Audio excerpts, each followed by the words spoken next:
Olá, bom dia a todos e todas.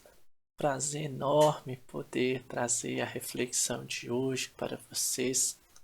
Eu gostaria de refletir com vocês o texto de 1 Samuel, capítulo 1, a partir do versículo 9.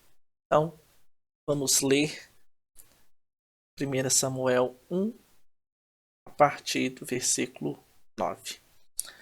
Após terem comido e bebido em Siló, estando Eli, o sacerdote, assentado numa cadeira junto a um pilar do templo do Senhor, levantou-se Ana e, com amargura de alma, orou ao Senhor e chorou abundantemente, e fez um voto, dizendo: Senhor dos exércitos, se benignamente, se benignamente atentares para a aflição da tua serva, e de mim te lembrares, e da tua serva te não esqueceres, e lhe deres um filho varão, ao Senhor o darei por todos os dias da sua vida, e sobre a sua cabeça não passará navalha. Morando-se ela no orar perante o Senhor, passou Eli a observar-lhe o movimento dos lábios, porquanto Ana só no coração falava. Seus lábios se moviam, porém não se lhe ouvia voz nenhuma. Por isso, Eli a teve por embriagada e lhe disse: Até quando estarás tu embriagada? Aparta de ti esse vinho. Porém Ana respondeu: Não, senhor meu, eu sou uma mulher atribulada de espírito. Não bebi nem vinho, nem bebida forte, porém venho derramando a minha alma perante o Senhor. Não tenhas, pois, a tua serva por filha de Belial, porque pelo excesso da minha ansiedade, da minha aflição, é que tenho falado até agora. Então lhe respondeu Eli: Vai-te em paz, e o Deus de Israel te conceda a petição que lhe fizeste. E disse ela: Acha a tua serva mercê diante de ti. Assim a mulher se foi seu caminho e comeu, e o seu semblante já não era triste. Bom, a história de Samuel ela é bastante conhecida, essa oração de Ana para ter um filho, porque ela era constantemente humilhada pela outra companheira do seu esposo. Naquele tempo era comum um homem ter várias mulheres, várias esposas. Então, uma das esposas humilhava Ana por ela ser estéril, que naquele contexto era sempre visto como uma maldição da parte de Deus, o fato de não poder gerar filhos. Então, Ana, é nesse contexto que Ana vai para o templo e chora amargamente e ora ao Senhor para que ela lhe dê um filho, e uma vez esse filho nascendo, ele seria entregue totalmente a Javé para ser um nazireu, ou seja, alguém totalmente consagrado a Deus, que não beberia nenhuma bebida alcoólica e ao mesmo tempo também não cortaria o cabelo, tal como Sansão, por exemplo. E aqui eu gostaria de trazer essas duas personagens da nossa narrativa. Uma é Ana, a que é humilhada e que sofre constantemente por causa dessa angústia. Ela ora a Deus amargurada, com um profundo pesar, com um profundo sofrimento. Ora a Javé pedindo para que ele faça cessar essa humilhação, dando a ela um filho.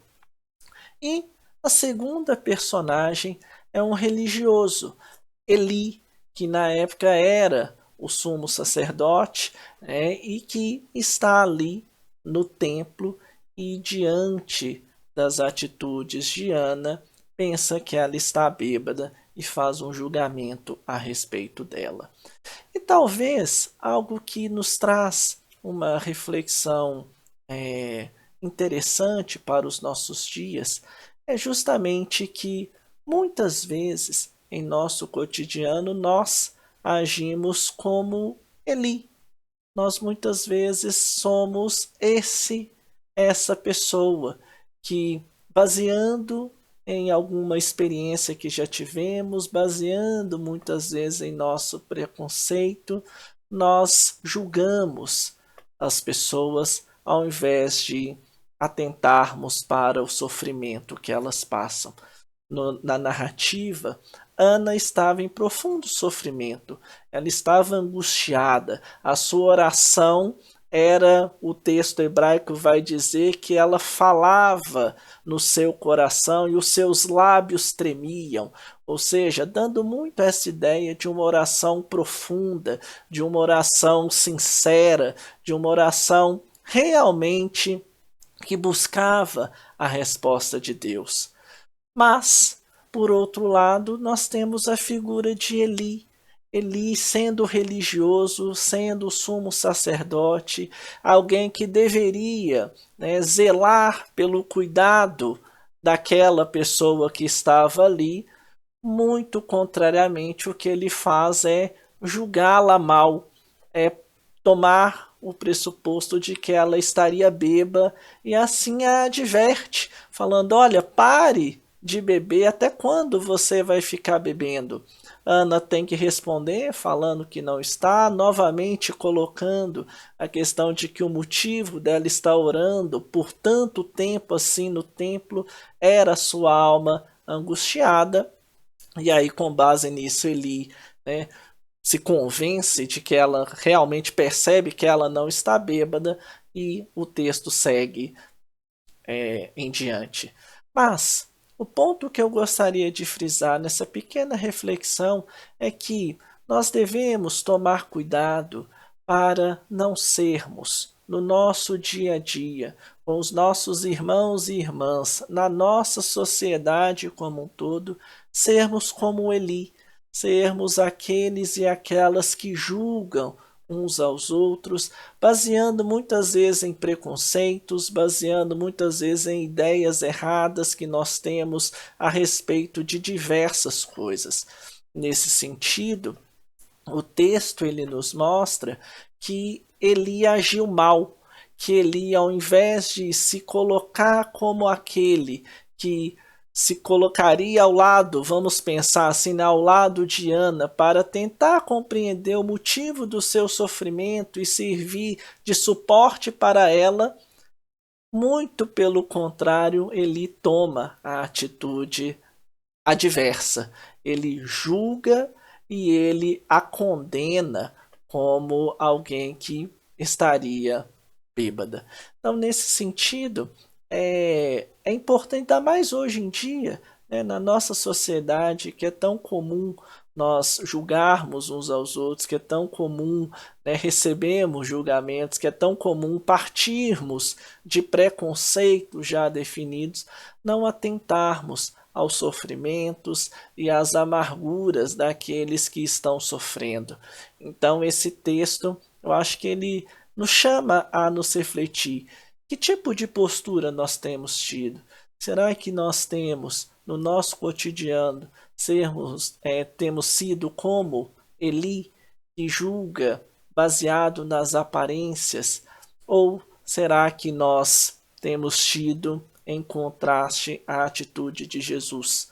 É aquele que vai em direção aos que sofrem para tentar compreendê-los, para ouvir aquilo que eles têm a falar e a partir daí trazer uma boa nova para esta pessoa que ouve a boa nova.